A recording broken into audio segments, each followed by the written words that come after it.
when I first started this, it wasn't really about doing a podcast. It was really just the conversation happening. And of course, we hit the Corona time. We hit COVID. We hit people not working, and it ultimately became this sanctuary of what's happening. And it's June 3rd now. People are getting back to work. Riots are happening. Rest in peace, George Floyd. I'm not going to really tell you guys what side I am and everything. Just know that I'm on the side that's human. And I don't know how to feel. I know I can picture myself on both sides, but it's so freaking ridiculous and difficult to choose a side. And the people that are able to choose sides, I just don't know how they do it. So that's where we're at right now. Our city is not on lockdown anymore for a couple things, but we have a curfew now because of the riots. And that's where we're at. And my conversation today is going to be with Tres Benzley, who is my hairstylist. But not only is he my hairstylist, he is a huge person within the community that people look up to. He has a studio just off of Midtown. He's been doing this forever. I met him from getting my hair done as a model for my wife's salon a few years back. And since then, he's just cut my hair all the time. So those of you looking at YouTube now, this is it. We're going for something different now. We might go back. I don't know. I'm starting to think about a few things. And of course, Tres is running late.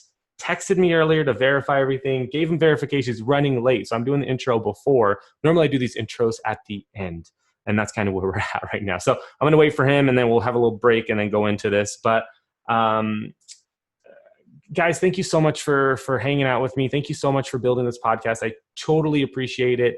I didn't know what to come with this. I'm a guy from YouTube. I'm a photographer, and doing the podcast was something that I did out of necessity from being at home. And slowly I rebuilt the office for the podcast, and I am having a ball with it. I feel like I'm getting to know people. I feel like when I go and shoot these events now, and that are going to happen throughout the year, because events are starting to come up, I'll have more of an insight onto people, and they'll actually know what I'm thinking as well. Because normally I just show up as a photographer. Hey guys, how's it going? Quick shot. Good to see you again. So I get this thing. So I get this thing. Cool. Have a good day.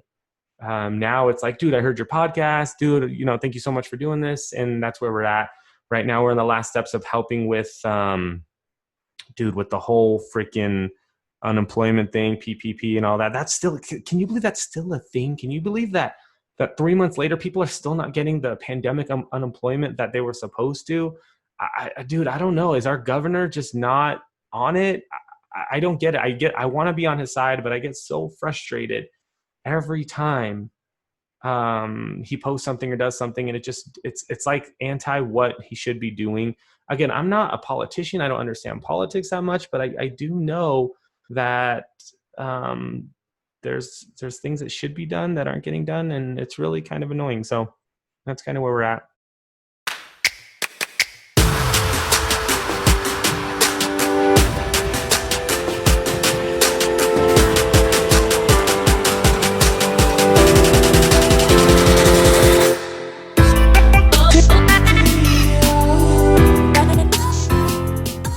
Player? Sorry, bro. That's all right. How's it going? Oh, good. Can you hear me okay? Yeah, I hear you good. Yeah. Cool. Just fine. Late with client, huh? Yeah, I was finishing a client. When you have all these these new characteristics, and spreading clients out, and time to sanitize in between, it kind of throws our schedules off. How has everything changed? Has anything changed from when I was in there a couple weeks ago? No, nothing. No, nothing's really changed. I think it's all pretty much the same. Running smooth though. Like, is everybody okay with everything? Yeah, I think for the most part, everything's really. Yeah, I think for the most part, people are pretty good with all the new changes and adjustments and time schedules. I mean, there are a few things, I think, the blow dries. Right. Some people really want those, and they want the experience, right? They want the full on. It's weird because, like, before I came to you, so my whole family, like, my mom did hair, my cousin does hair. So I've never, before I came to you, I never had to pay for a haircut in my life. Right. But also, like, I've never had shampoo and I've never had styled after. It was always like come in, whatever, they spray the water, do the thing, and then they would just send me away. Right. And so, yeah, but I feel like with what you guys are doing, I think a lot of people are assuming that's part of what they're paying for, rather than like you guys just providing that as a service. They're like, well, if you're not going to style my hair and, wash me, then it should be cheaper, right? And that's what I feel like. I was having this conversation with Lindsay a few years back, and I'm like, well, if people aren't doing that, then what are they paying for? Right. I think there's a level of service that, does come with, I think the price that you pay for services, depending on where you're at, Right. what type of salon, if you're a walk-in type of salon, I think you expect to pay a cheaper price and just get maybe a spritz Right. down and, they go to town and send you on your way. I think there is a level of service that does come with, a higher end salon. And I think there is I haven't had anyone say, oh, well, is it going to be cheaper? I Right. think people are just pretty cognizant that this is just kind of the way it is for right now Right. until we get maybe a little further into reopening and, yeah, just the stages of how this is all going. Yeah. And yeah, it's all weird. I think, when I was there, it all worked out pretty well. I didn't feel anything weird. Now I know that I have to clean my hair when I go in, to wash my own hair next time. Yeah, wash your own hair. Yeah, but it was easy. I bring a hat in and I leave with a hat. Who cares? Right. So thank you. So so you're in the middle of work. You're in your office right now. There's a couple mannequin heads back there. Yeah. That's not creepy at all. But thank you for thanks for doing this with me. And when I first started this, you were one of the first people that I thought of to do this. But I knew that when I started this podcast, you were dealing with a lot of stuff with trying to get salons open, not only your salon, but everybody's salon. And I filmed your intro because you were late. I filmed your intro early. And one of the things that always impressed me about you was your name within this community. And I kind of explained to people how I found you, or you found me, or we found each other, is that I was a model for a workshop that you were doing for Unite at Unite Salons. Unite's a product. And my wife's salon at the time, well, they still are, but different Salon Lux at the time, was a Unite salon. Lindsay called me and said, I need a model to do whatever. Didn't know what to expect. So I went in, figured out that I have like a round face or triangle face or square face or whatever. And then from then on, you've become my hairstylist. And every time I tell somebody, Lindsay doesn't do my hair, Trace does my hair, and they go, oh my God, what happens? And I'm like, it makes our marriage a lot stronger because my wife will cry after cutting my hair because she thinks she's messed up. How long have you been doing hair? I just actually March 21st was my 30th year. Holy crap. 30 years. When did you start? How old were you when you started? Well, I started school in 1989. Right. I got licensed the end of 1990. Is hair the only thing you've ever done? Yeah, pretty much. Yeah. That's really cool. I went to school to maybe get an English degree and some theater. I went back to school, maybe thinking that I might be an architect. Right. I've worked in food service. I've worked in restaurants as a, chef's assistant, that kind of thing. But yeah, really all I've ever done was hair. Both my parents did hair. I grew up in a salon, so much like you. Right. I don't know if I've ever paid for a haircut. Right. Yeah. It's, and I didn't know what to expect in pricing. You give me what we call an industry hookup, which I always feel bad every time you do, but I'm never going to say anything. You do all my photo work, man. Oh yeah. And I promote you to all the people. I'm a walking billboard. People are like, oh my God, who did your hair? And I'm like, it's Caliber. It's over here. Like you have to go this way. Cause I never carry cards or anything. But all right. So both your parents did hair. Is that what made you want to do hair? Oh, so I mean, I graduated high school. I went to a year of college that wasn't really doing it for me. Mhm. I moved to Hawaii and I Oh, lived on Oahu for almost 2 years. And when I was there, I was working in a restaurant doing landscaping, working in a restaurant and doing landscaping, right. and Just side just hanging jobs. on, yeah, just side jobs, hanging on the beach.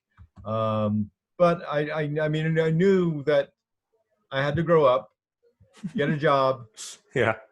work 40 hours a week, 8 hours a day for the rest of my life. And what was I going to do and really enjoy it?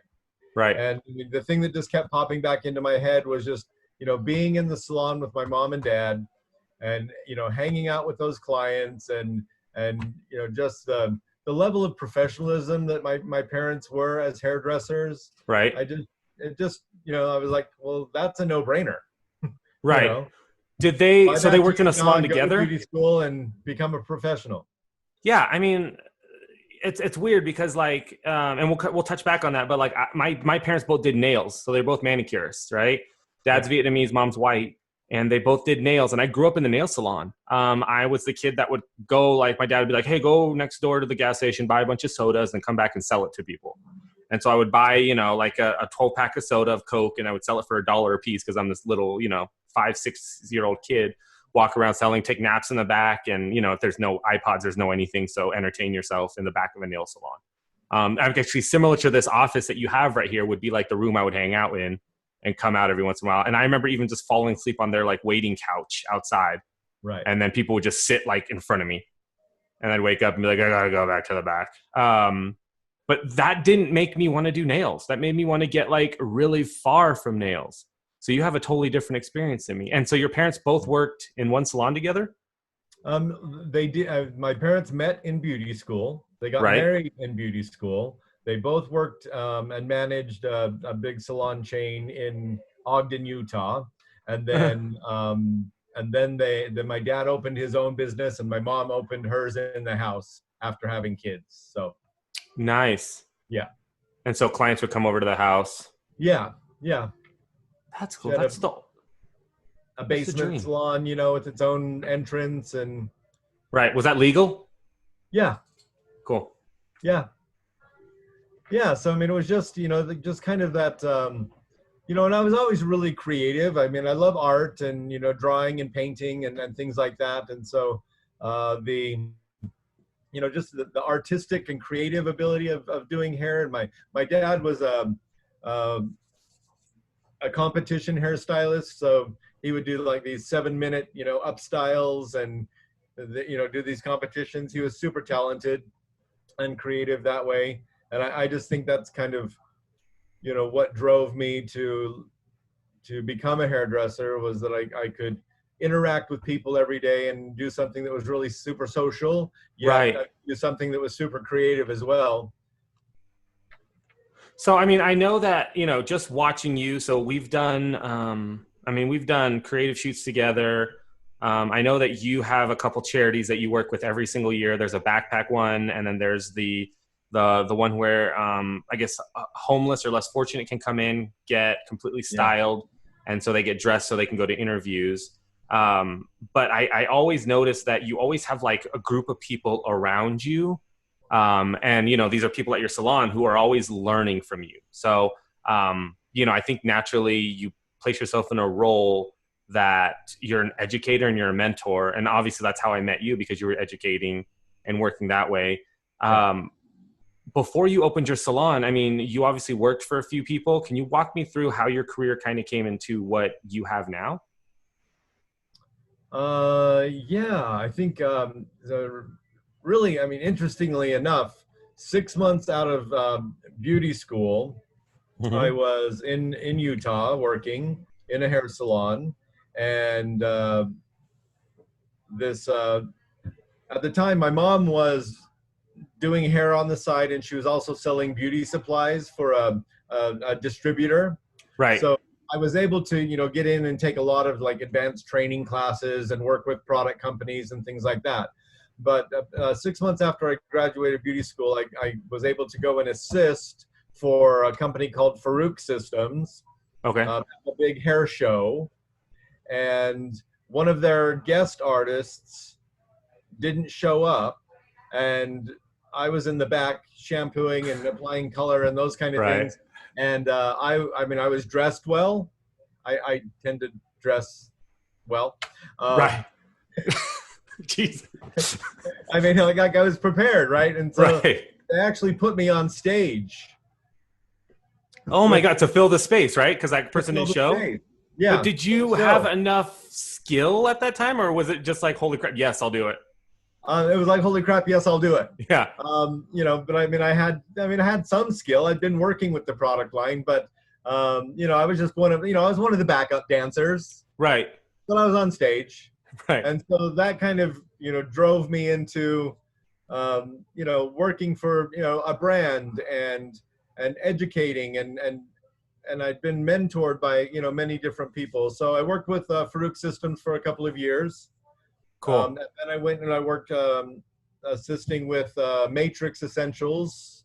Matrix is another product brand. I worked with them Right. for 2 or 3 years after that. And then I went to work for Regis Hairstylist, Regis Corporation. I know Regis. Huh?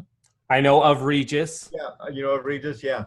And you know that was they were still a privately held company. They were a really great corporation at the time, and I worked with them in Boise, Idaho, and a number of salons in Utah, Salt Lake City, and then they moved me here to Reno in 1997 to open a salon at the Meadowood Mall.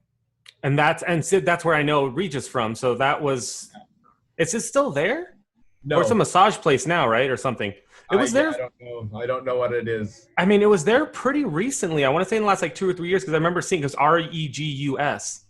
It's Regis. Oh, is it IS? Yeah, I remember seeing it, and it was one of those salons where like I'm assuming it's a walk-in salon, yeah. but everybody would like there would be nobody in there, and so I just walked by. I think it's a little massage place now. So that's what brought you to Reno. That's what brought me to Reno, and I was on a fast track program to become one of their national trainers. Right. Um, and you know, so again, educating, and I would have been traveling around to all of their salons throughout the country and possibly even internationally. You know, and like I said, they were a privately held company at that time, a really great company with a really great training program. They were the highest end of chain salons in the world, and you know, and then the whole corporate structure kind of changed. Right. But you know, they went public, and you know, and things changed. So you know, I ended up leaving Regis in 2000, and you know, went to work for some salons here in town.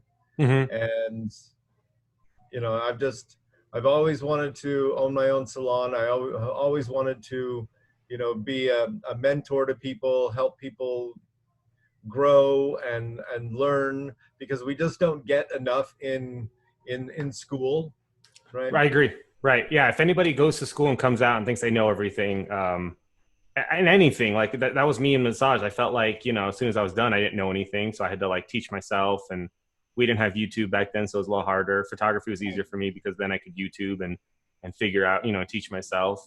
But I mean, for you, yeah, owning a salon was kind of the end game, right? Or is there something else beyond owning a salon that you're still trying to get to?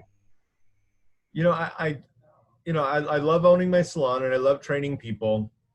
You know, I think there's an area of being a salon owner and a mentor, a trainer, that, doesn't always work really great with working behind the chair and cutting Right. Jeremy's hair.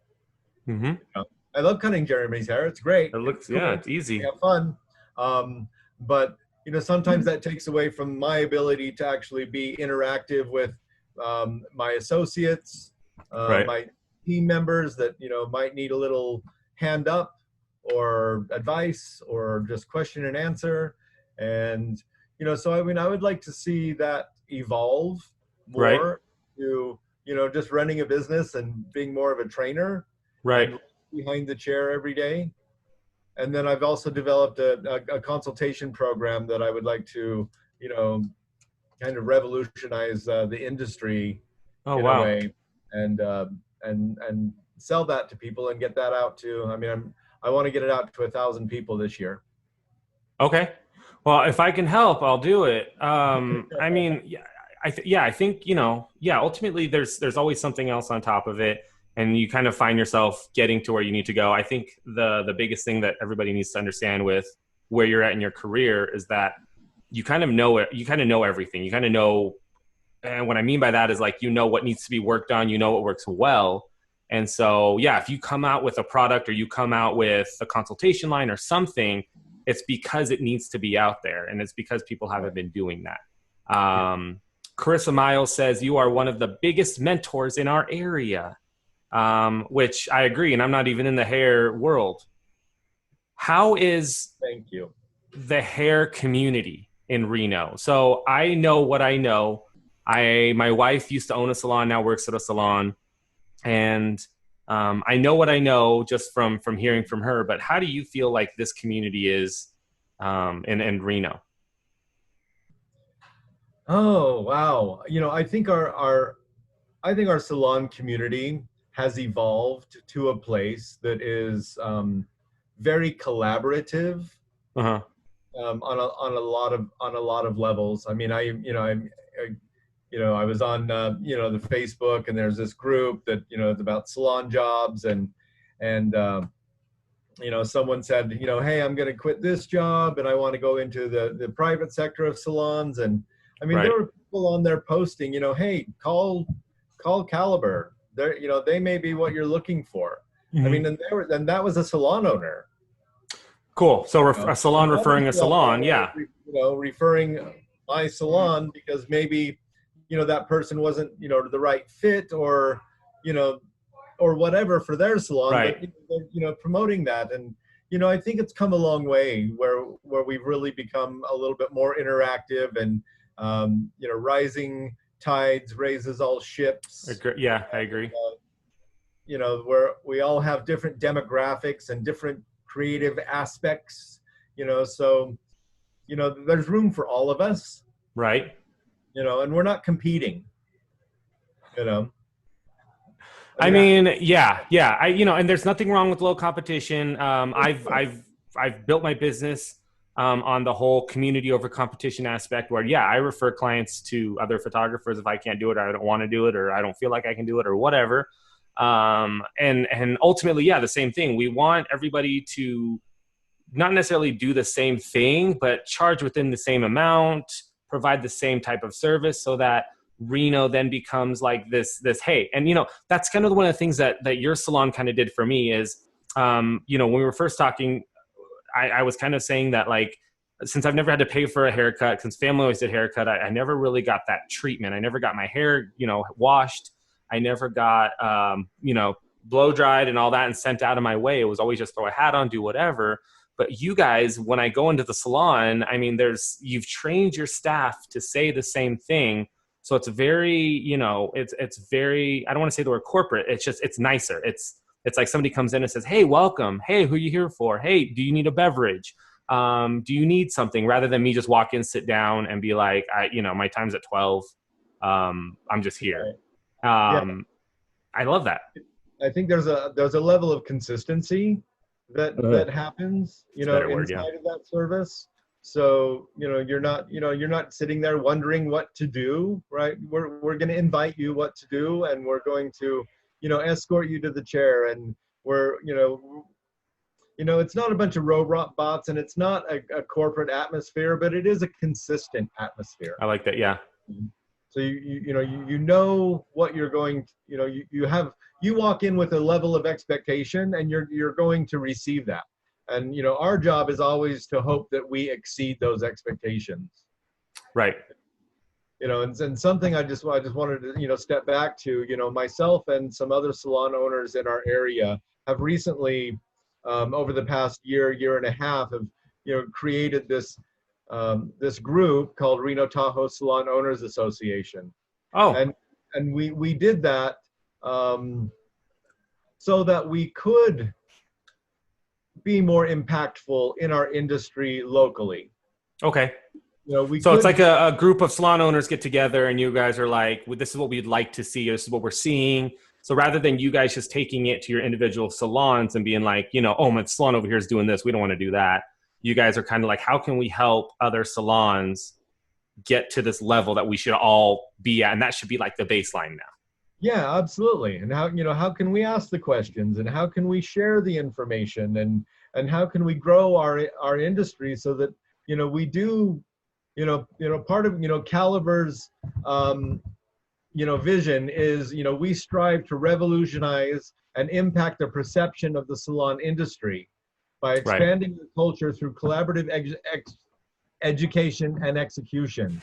And, I think it is that collaborative, idea where we can revolutionize the perception of who we are as professionals Right. industry wide.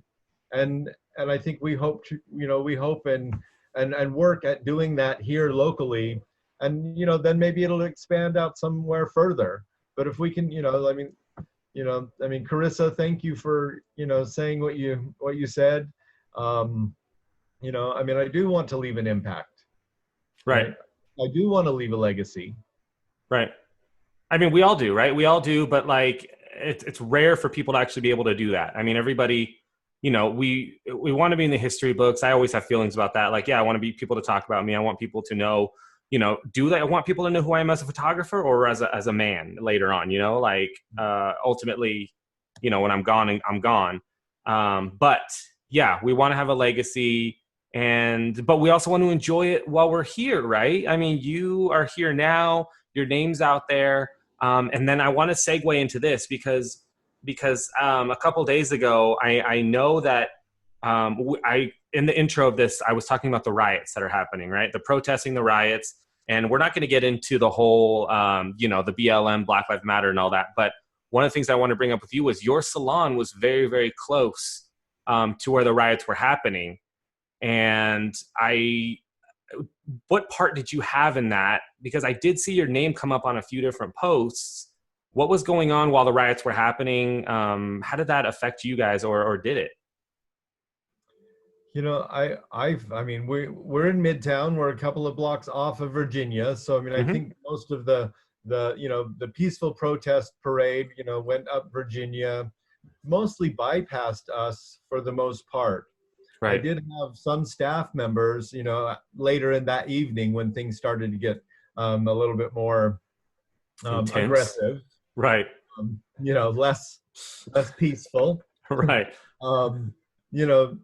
Text me and say, hey, is there something that we need to do at the salon?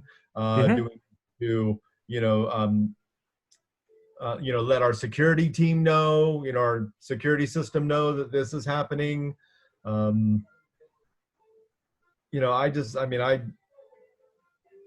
checked my cameras, I checked the lights around the space, and I really wasn't. I mean, I think I felt like we were far enough removed from the center of what that was happening, but it still did leave a little bit of, well, you just don't know what if.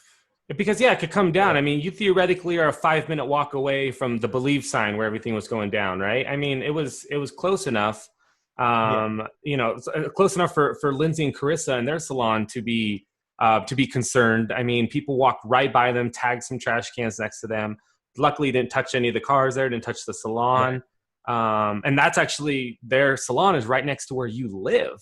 Yeah, right next to where I live. I was a little bit more worried about where I lived than more of my salon. Right. And luckily, one of the things, and I wasn't concerned on that because luckily, we kind of put together that they were going for businesses and they weren't going to people's homes and all that stuff. Yeah. But yeah, that's intense. How, and then of course the next day there was a huge recovery aspect of Midtown and downtown of people cleaning and helping and all that. That must have felt pretty good to see that kind of community come together after everything. What did you think of that? It's always great to see our community, any community, come together to help us rise up above, where we have gotten to. Right.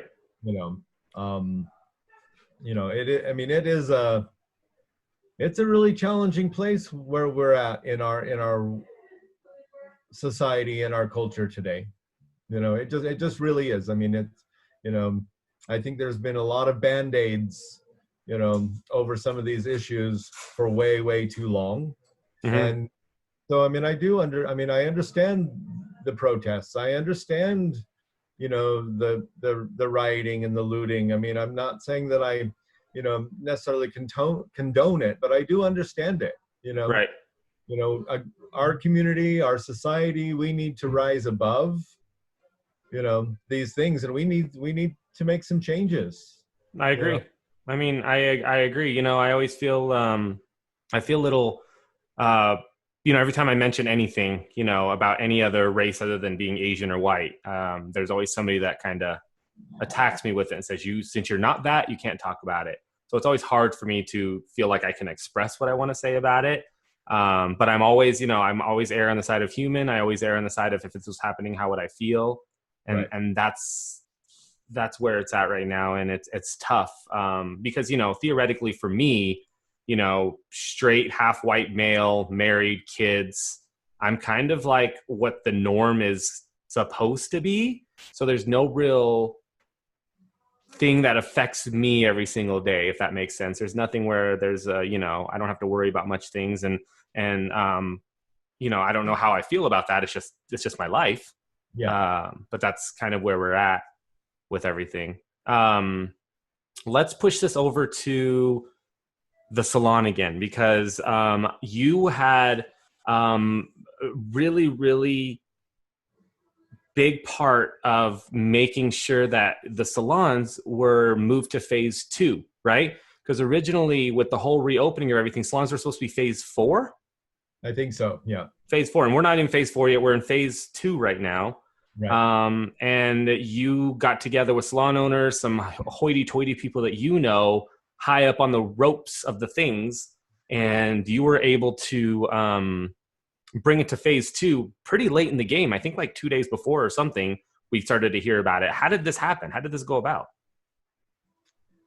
Well, I mean, right at the beginning, I mean, I clearly understand why we had to shut down. I mean, Right. I have friends at the biology department in infectious disease, and I understand why we had to shut down, right? And that's fine, that we had to shut down. But at the end of the day, we're going to reopen, Right. and what is that going to look like? Hmm. Right? So, I just began by asking myself that question. We're going to reopen. What is that going to look like? What do we already have in place, Hmm. right, that manages levels of sanitation, infectious disease, safety of the welfare of the public that we see every day? We already have all of these things in place. Right. As So, part of yes, this is part of your trainings. This is part of your part of our board. This is part training, of part of everything. our licensure. Right. You know, we're licensed like a doctor. We're licensed like a lawyer. I mean, You have we have continuing education every year. yeah. Yeah. You guys have to keep I it mean, going. so it really was. We're going to reopen. What are we going to have to do? What in addition to all of these guidelines that are going out there, what are we going to have to do to get us reopen? And how are we going to reopen when that happens? So, we started looking at, I mean, Georgia was one of the first places to open up, and I think they Hmm. have a really great state board that, created all of these guidelines for them. My a friend in New York who owns, some, major salons, was looking at all these different types of guidelines about how they were going to possibly reopen. Right. Um, and so we just started polling, not only from our state board, but from all of these other areas about, blow drying, social distancing, the CDC, what are Right. their guidelines, all of those kind of things. And we just started collating, bringing all these pieces together and writing them down. And then we were sharing them with each other on our TSOA, the Reno Tahoe Salon Owners Association, Hmm. and just kind of putting all those pieces together. And then, once we did that, we just made a list of all the things that we already do, Right. what we're already licensed to do, and then the additions to what it was going to look like when we reopened, So so that we what? could reopen responsibly, safely, with Right. guidelines and measures in place based on our license that we're already licensed to do. realistically though, what changes did you guys have to do? I mean, besides like, the social distancing, I know that, text when you get there, you can't double book your clients anymore, for the time being. But like, what did you guys really have to change? Or was it more of like, dude, this is what we're doing already? Like, there should be no reason why we can't be open as long as we do it responsibly. Yeah, I mean, absolutely. For the most part, we just had to heighten our awareness of the things that we already do and Hmm. make sure, those are getting done, at 100%, and then Right. add in the social distancing component, Right. right? The non gathering of Right. people component. Right. So right now, yeah, when people come to your salon, instead of them being able to sit in the lobby, look at products, loiter around, say hi to everybody, they're in their car. They call or text or something when they get there. I remember I didn't know, so I walked to the door and just put my face on the door and said, "I'm here. Your door's locked." And then you guys are like, "Go in your car. We're gonna Right. we're gonna text you." And then somebody Well, came out we and have grabbed we me. have notices on the door. Right. I can't read, so it was paper, and I had to go to the door to look at the notice. I'm just throwing that out there right now. So by the time I'm Okay. there, I'm already embarrassed, and I'm like, All right. Well, all "Oh, right. I'm reading your I'll sign. make a bigger sign for you next time. Thanks." Something maybe, yeah, put in the parking lot. Maybe make it bigger. No, I was at we went to Legends yesterday and walking through, and I went to Grateful Gardens to get some food, and then I was like, "Oh, I'm gonna go to Vans to get new shoes because my shoes are broken." And there's two people sitting in Vans trying on shoes, and I didn't know that they worked there. I didn't know anything. So I'm like looking in the door. I'm like, "Oh, you guys are open." And I'm trying to open the door, and I'm like, "Your door's locked." And they're like, "We're not open." And I'm like, "There's people trying on shoes." And then I just walked away. But I'm like, I was already there. Like I was already at the door. So I'm going to try to get into your Right. place. That's Yeah. kind of how it is. Yeah. How has the last 2 weeks been then? How are people treating you? Everybody chill? Clients are cool? Yeah. I think it's I think overall it's really been good. We opened some extra days and some extra hours, to try and just manage all of the clients that hadn't been able to get in. Right. I think, this week, this Monday is actually our last Monday that we're going to be open, and we'll probably get kind of closely back to normal. Oh, you Uh, guys aren't open Mondays normally? Not normally, no, Oh, sweet.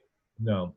Um, so, I mean, yeah, I mean, we were able to reopen and just manage that social distancing, and I think that's what, the just being able to manage people coming and going is the Right. reason why we're asking people to call from their car, and then we'll escort you in when we're ready.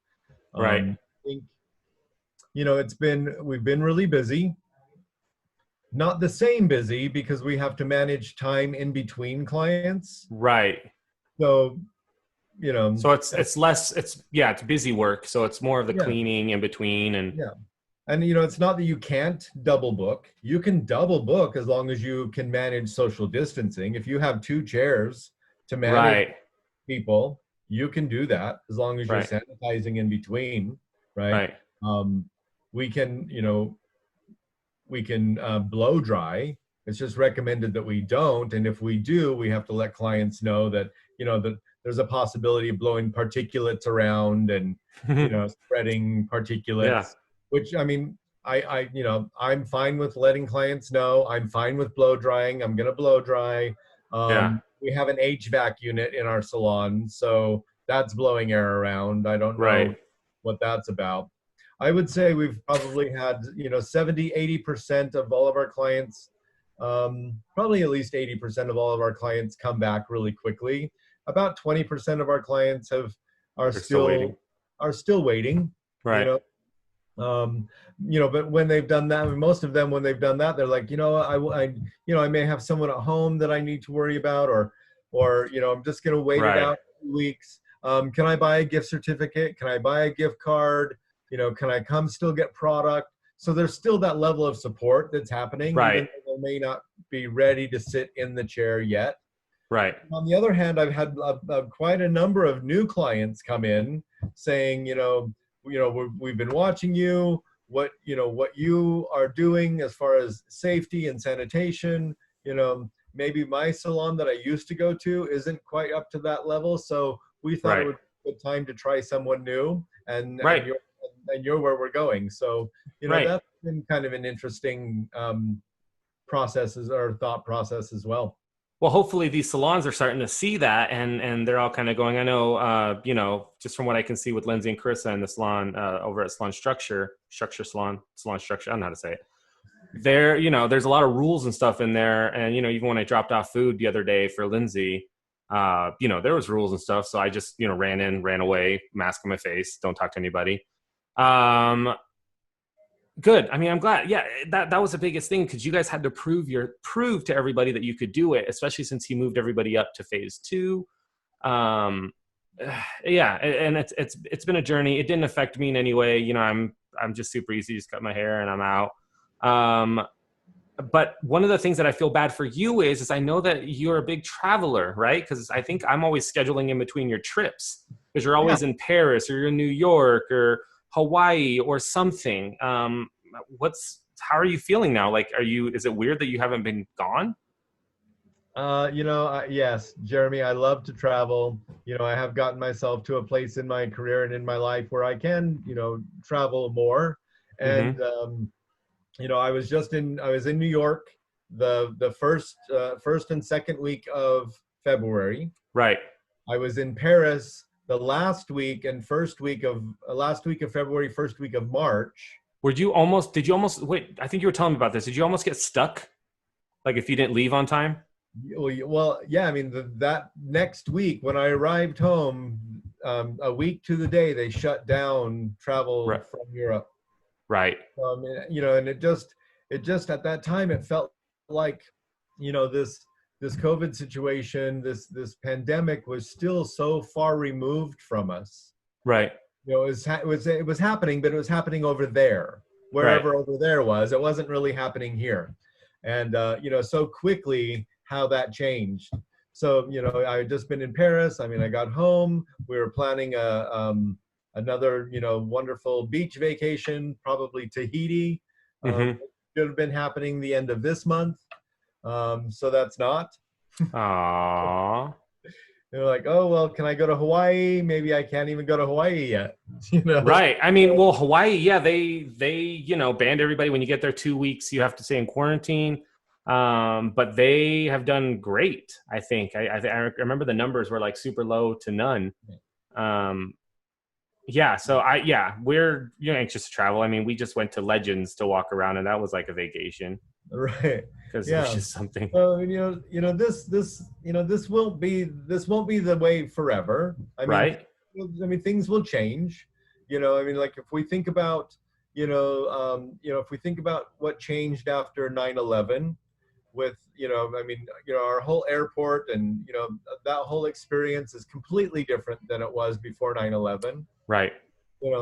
So there's definitely going to be some changes of that level, I'm sure, as we move into the upcoming years based on this pandemic. But we still continue to move forward and move on, and we'll be able to travel. And it may not be Tahiti next year. Maybe it's 2021. I don't know. Travel for me, maybe this year, maybe we'll figure out something within the States where. I know you're gonna have to start get an RV and start driving around. Yeah, I can do that. You'll probably have to glamp though. I don't know if you can just regular camp. Yeah.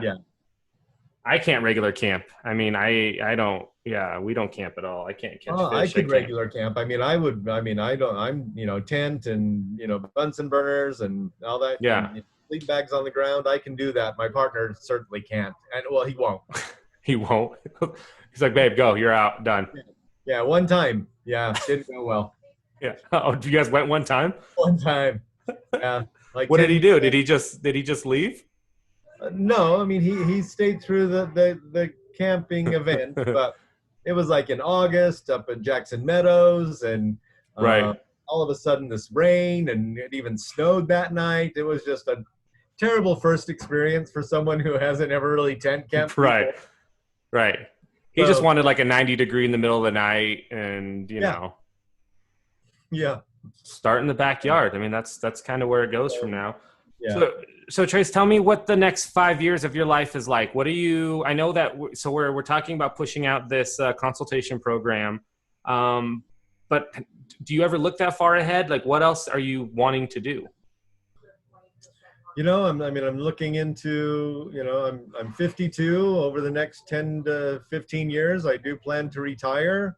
Hmm. So, I do want to, just continue to train, build my salon to a place where, it really just can run itself, Right. uh, with a really great team in place. Um, Build my, consultation program and that online, you know, work of that. Um, Doing more fashion shows, obviously, because that's a really Yeah. great creative outlet for me. Something that I really love to do. Probably getting into some property purchasing. Okay. Yep. So yeah, going that. Do you like doing that stuff? Are you like a big organizer or a big redecorator of things? Yeah. Yeah. Yeah. I like that. I feel like it goes with what you do. I feel like in the creative side of it, the aesthetics, I guess, if you will, getting a house, buying a house, going into somebody's house and being like, oh my god, we could totally do all of All this. of this. Yeah, take it all gone. It's stupid. It's gone. Uh, we don't want to see it anymore. So you're taking new clients right now. You're booking. You have a salon full of people that are working hard. Uh, I think you're on the right track. Are you guys? Do you guys like the mask idea? Do you feel like it's doing anything, or is it just kind of like a band aid? I think there is some level of protection, Mm-hmm. absolutely, from wearing a mask. I don't know that it's 100% protection, but if someone came in that, was asymptomatic and you didn't really know, I mean, Right. you, you know, it might be helpful if, both of you are wearing masks. Yeah, I mean, I agree. I know, and I asked that question because I don't see that leaving your guys' industry for a long time since of how close you are with people and how scrutinized it's going to be. Yeah, Um, one of my staff members asked me the other day, how long do you think we'll be wearing these? And, I said, I think it'll be at least a year. yeah, I mean, I think you guys should start getting cool masks. I mean, tell your Yeah, staff like you know, start ordering some sexy masks that you can wear with your outfits because it's going to be a minute. yeah. Where it's going to be, and I feel like that's a new accessory. I feel like it's going to be hat, mask, Oh, yeah. gloves. I mean, every fashion house in the world is going to be, I'm you know, If they're Gucci, not already, yeah. Gucci has some. Yeah, I saw Louis that. Vuitton. I mean, Yeah, they're all going to be producing these masks. They'll be all over the runway this year. I If believe there it. is a Yeah, runway. I mean, I bet the runways are going to be virtual.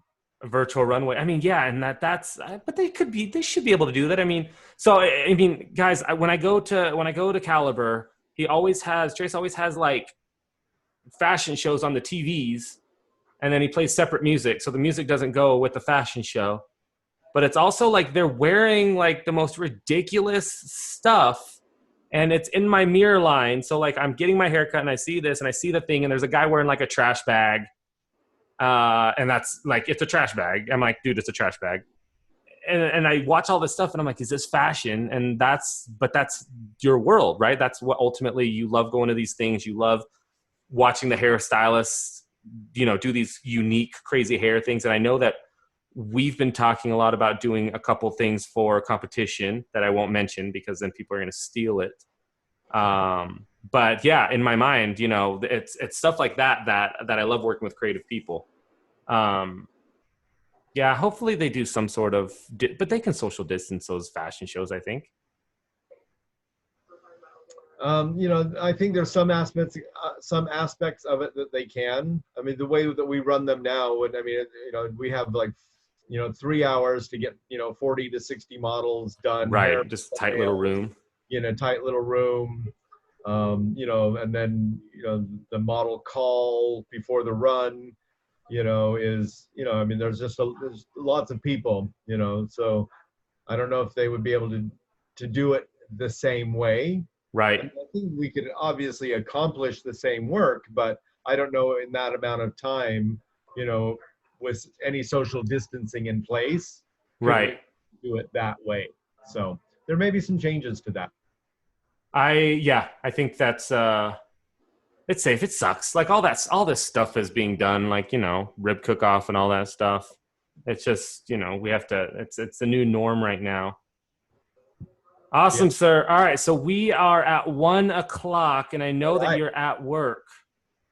And so I appreciate you taking the time out to do this with me. You got a busy day today? Yeah, I've got a busy afternoon. Yeah, for sure. Whatever. Yeah. It's Lindsay and I, our anniversary is in a couple days on the 7th. All right, happy anniversary. Thanks. Yeah, 12 years now, man. So we're going to the kids are with the grandparents today. Lindsay's at work because she didn't plan this right. And then I think we might go to Tahoe or something because there's a curfew downtown. So we were going to go have dinner somewhere downtown, but it's all 7:00. Right. Yeah. Are you guys working that curfew? You're going to be done by then? Yeah, we're done by then. Yeah, it's crazy. I didn't even know it was a curfew, and then all of a sudden there's a curfew, and living this Sparks life right now. Yeah, I'm not. I think maybe if you're walking around downtown or something like that, I don't know if I'm driving from work to home that I'm going to get stopped beyond curfew. But I think if it's people are just walking around loitering or trying to shop or do whatever, they're just getting people out. But I think we only had one night of riots, right? We only had that one night. Nothing else happened. Right. I know some cities were like 7-9 days or something like that, and it's still going. And I think that's what they are trying not to do here, but I don't see that happening. So we've been good. Awesome, sir. Thank you so much for doing this. I think I see you next week-ish, and we're going to go short on the sides. Are we? I think we're going back. Yeah, I don't know. I like the top long, but Lindsay wants the side shorter, and whatever. Lindsay wants the side shorter. I don't do the saying it. Yeah. I'm like, right, can you give me a picture? Give me a picture. I'll bring it to Trace, and this is what I'm going to do. Exactly. But it's always like a dude that doesn't look anything like me, and I'm like, I can't. Maybe I should do our consultation with Lindsay. Yeah, you should. I don't even need to be there. I mean, that's really what it's at. And she comes home and she's like, "Oh, that's your haircut," and I'm like, "What are you doing? This is my haircut." But I also come home and it's not done. Like last time I was in a hat, and she goes, "What'd you do to your hair?" And I'm like, we're not talking right now. It's a sore subject. I'm like, I like it. That's all that matters.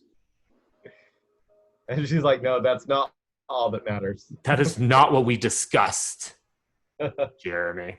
Awesome, sir. All right. Thank you so much. Right. Have fun. I'll see you next week. All right. Thanks, Jeremy. Bye. Bye. That was fun, guys. All right. I know I did an intro, so it's kind of the end of it. But thank you guys so much for tuning in. He's such a cool dude, man. I mean, like, it's weird because you never think that the people that you visit or work with, especially in small communities, you'd actually become friends with. And really, he just started off as a guy that cut my hair. And then I've seen him every 3 weeks for like years now. And we've worked together, and he's hired me. I've done his headshots and all this stuff. And it's just this level of community. And then as time goes by, we move on. We start to get our names in a few things, be in a few podcasts together, get a few interviews together, do some shoots together, do some weddings together, and you become friends with people. And I know we talked a lot about business in that podcast, and that wasn't my intention, but it's just the times right now, guys. We're in the riots. The COVID's happening. Salons are opening. He's at his salon, and I just needed to get that information out. I needed the people that are weary and scared of going out and afraid of getting their hair cut and all that, just to understand that there are precautions being made. And yes, you're scared, but they have to deal with all these people coming. They have to make money, and that's where we're at. But also, he's just a normal guy who, grew up in a hair salon, and then did hair, but with all that passion. And it sounds like his parents were freaking amazing. All that passion that they had, he was able to build that and kind of push that legacy. And we mentioned legacy, and he's pushing on the legacy. So it's cool. It's cool to kind of see that. And I feel like once you learn about the people that you're with and you start to figure out why they do what they do, it just makes everything easier to give your money to, right? I'm paying this guy for this, and that's what I like about it. So anyways, thank you guys so much. Until the next episode, I will see you guys next time. Bye-bye. Or, visualize it. Make it happen. Visualize it. Make it happen. Thanks, guys.